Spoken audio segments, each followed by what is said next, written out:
Our story begins with Juan Preciado, who, on his mother's deathbed, promises to journey to Comala to find his estranged father, Pedro Páramo.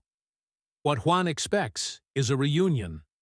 What he finds is a ghost town, a barren Comala filled with echoes of a lively past and the unsettling presence of restless spirits.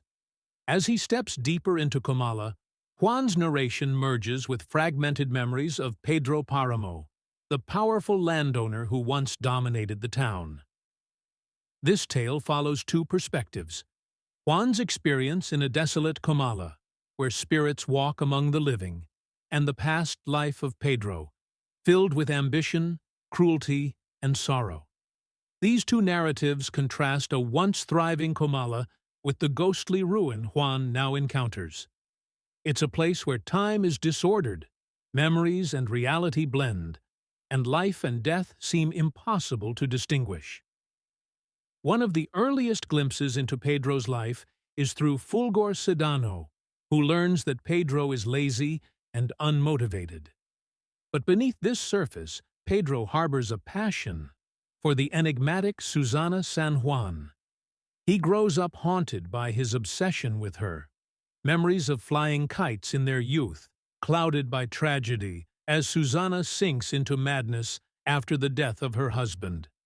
Later, Pedro's father, Lucas Páramo, is killed at a wedding, prompting Pedro to ruthlessly seek revenge on the guests.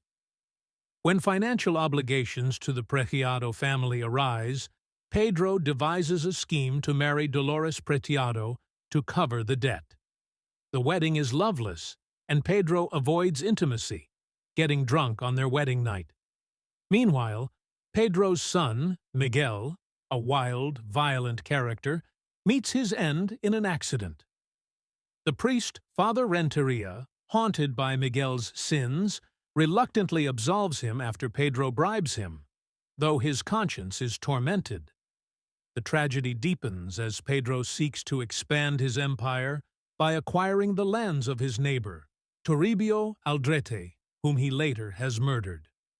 Over time, Dolores leaves Pedro, and Susana returns to Comala, only to descend further into madness.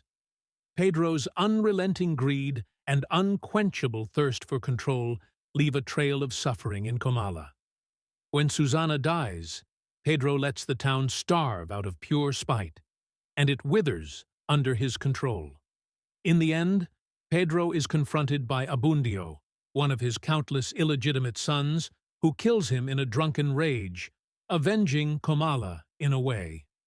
Meanwhile, Juan Preciado dies of fright, overwhelmed by the ghosts around him, and finds himself in a grave, sharing the fate of those who once lived under Pedro Páramo's shadow. This dark journey captures the heart of Pedro Páramo, an exploration of power, loss, and a town haunted by its past. If you're captivated by tales where life and death blur, subscribe for more journeys into the unknown, where stories linger like the spirits of Comala.